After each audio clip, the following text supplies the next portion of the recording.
What's going on, everybody out there in the Frontline universe? Your Dark Avenger Chris here, and welcome back finally to another Dark Avenger haul. We got our books, we got some extras, and as a matter of fact, for the first time ever, we're going to actually cover a couple of extras before we get into the books.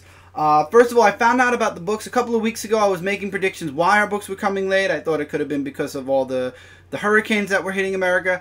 Turns out, I got an email literally the day I made the haul video explaining that DCBS was moving offices or warehouses, and that's why my deliveries for the past couple of weeks have been so late. So now, officially, I believe they are fully moved.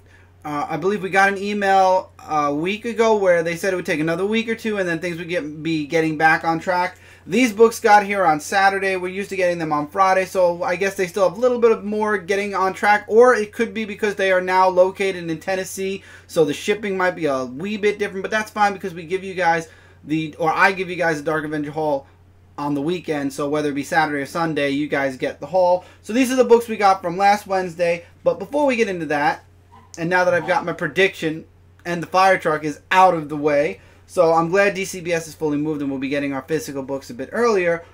We got two figures on this table, one figure and one plush. We were shopping at Target a few days ago and Tommy found this. This is a holiday Pikachu. It's for Halloween. Obviously got the witch Pikachu going on. He liked it. We grabbed it. And for those of you that don't know yet what the card is, back up and running 3 days a week, Monday, Wednesday, and Friday. So this guy's going to be in the background starting, I believe, next week with the video. So keep an eye there. Keep an eye on a lot of things. I'm sure as we move forward and as the channel starts to catch back up to speed and everybody starts to come back onto the channel and start doing videos, you're going to be seeing what the card really evolved. And we're going to be celebrating our 1-year anniversary, even though we've been gone for 4 months at the end of November. So look forward to that. Hopefully everybody will be excited as much as we are all excited over on what the card. We got a lot of stuff, and there's new Pokemon. We got Crimson Invasion coming out soon for Pokemon, and Yu-Gi-Oh! Has a new set coming out as well next month or in another month. So we got a lot of new stuff coming, so perfect time to bring what the card back. Off subject, back on subject. Also, for those of you that have been following me on Instagram, you saw I got this guy. Finally got my hands on the DC Rebirth Superman figure. I love it. It's awesome. It's got the blue boots. Now I wish... See, this is the Rebirth Superman, which obviously this is only for the first couple of story arcs, and then they had the Mitsoflick story where it was Superman Reborn, where the pre-New 52 Superman and the New 52 Superman merged together to form the now Superman that we're seeing today. I would love for DC to make another figure with the red boots and the new yellow and red belt, along with getting rid of the armbands on the Superman. But really happy I got this. And I got to tell you guys one thing before I get into the books really quick about Icons figures, the DC Icons line. For those of you that buy figures on the regular or like to get specific figures, whatever they may be, Marvel Legends, DC Icons, Marvel Select, what have you, you guys know as well as I do, when you get figures out of the packaging, sometimes you got to worry about the joints being a little bit stiff due to paint or the plastic, you know, especially because it's been weathered wherever it's been or whenever it comes out. One thing I've noticed with both Superman and the Superboy Robin 2-pack I got is, out of the package, their joints are fully flexible, fully movable, right out of the package. You don't have to play around with them. You don't have to slowly get them to move around. They are fully posable out of the package. I thought it was just the elbows for Superman. I did the legs. I did the ankles, the head.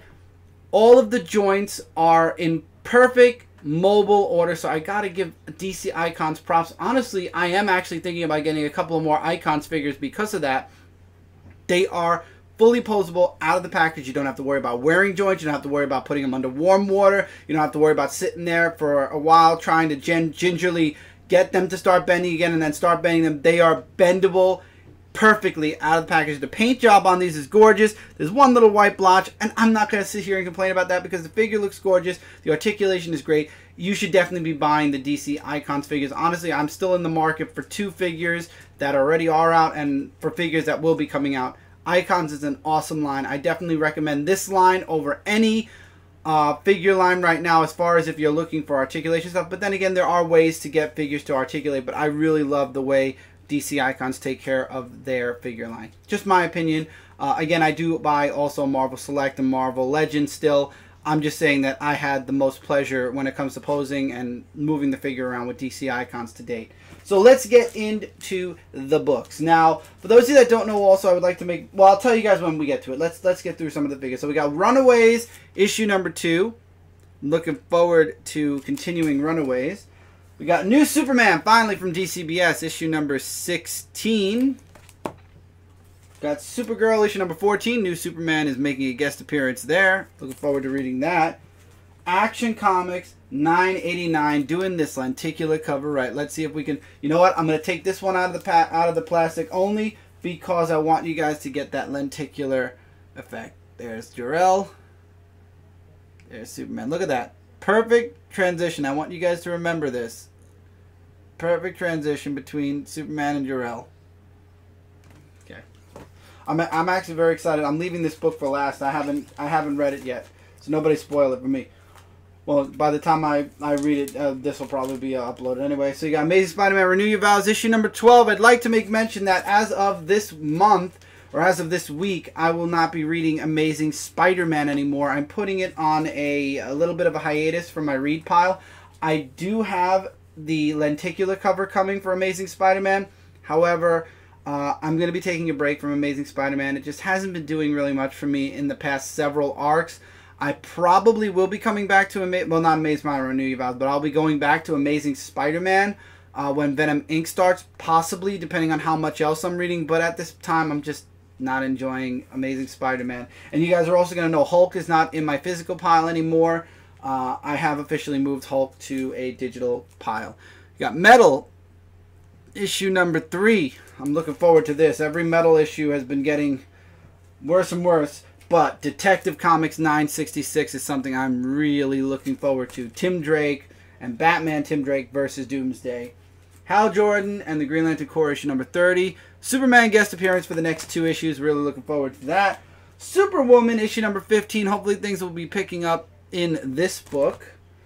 X-Men Blue, issue number 13. Connecting cover for the last issue of X-Men Gold. Connecting cover with it. Got Red Hood and the Outlaws, issue number 15. Batwoman's going to be making a guest appearance there. Justice League of America, issue number 16. Continuing the Ray Palmer story. Now, you're going to notice that the next... Oh, let me do this one first, actually. Birthright, issue number 27. One of my favorite books out of Image Comics right now. Now, the next couple of covers you're going to notice are the Marvel lenticulars. I want to make mention of this, that as... we get to the end of the month. In the end of the month for the next 3 months, I have pre-ordered every single lenticular cover coming out of Marvel. I thought it would be, you know, really cool that they're doing this. You know, DC has been known for their lenticular covers for a while. So I decided to, or Mike and I both decided we were going to get all the lenticular covers for Marvel, since this is the first big event that Marvel's actually doing lenticular covers. And I'm going to save a lot of what I would love to say right now, but I will say this. Comparing Marvel's lenticular covers to DC, Marvel cannot hold a candle, and I should have known this, and Brant said this on the Last Ember Press 24-hour stream that we did, and it's true. With a company that has covers that, if you keep your hand on it too long, you leave fingerprints, can you really trust them to do lenticular covers with the same printer? And the answer is absolutely not. Here's Despicable Deadpool. The cover does not really transition as well at all with the... It really honestly sticks with the older cover. But one thing I will give Marvel, I guess, is the fact that you can open up and then the first page actually shows you what the cover is supposed to be turning into, or what the newer cover is supposed to be paying homage to. But honestly, even outside of the plastic, it's very hard to get the full change. Marvel did not do well with their lenticulars, I gotta say that. Honestly, I will say the back lenticular looks really nice. The back lenticular looks very nice with the Avengers.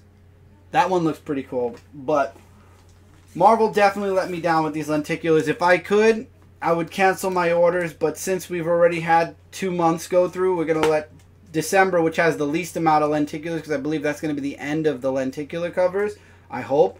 Yeah, we're just going to ride it out till the end. But you got Defenders. Yeah, you ain't going to see them no matter what. I can take it out of the plastic too. I'll try to take it out of the plastic too, but I don't think it's going to matter. This one is Wolverine, or All New Wolverine issue number 25. Oh, that one kind of works. There we go. If you do it crooked like that, you can kind of get... Well, that one you kind of can get.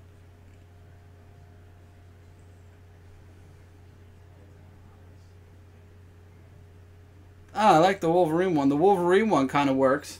That's nice. Alright, so All New Wolverine kind of works and breaks the mold. Let's see if we can get X-Men.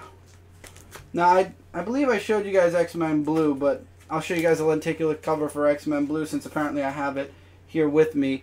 But I'll show you guys it again when we get to it. But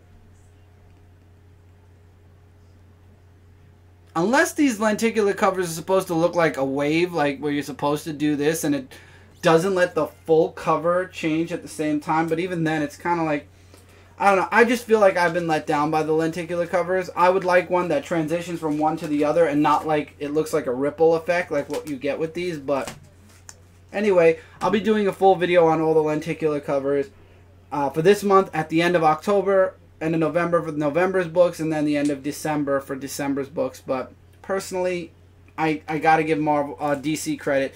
They did better with their lenticulars. You just saw Action Comics. Compare Action Comics to any of the DC, the Marvel ones. And Marvel, unless it's meant to look like a wave where only a small section at a time is meant to be the newer one, I don't know. I hate to bash on the lenticular covers from Marvel, but not really digging it. Also from Target, I finally got my hands on Supergirl Season 2. Did not find the Flash Season 3. I will be looking for that. And Legends for Season 2. Also out this week is the first Volume 2 Green Lantern Kyle Rayner. I am really happy to get that. This has the first... Oh, I'm sorry, it doesn't have first. It has issues 48 through 57 of Green Lantern, which is where Kyle Rayner came in and Hal Jordan went out and became Parallax.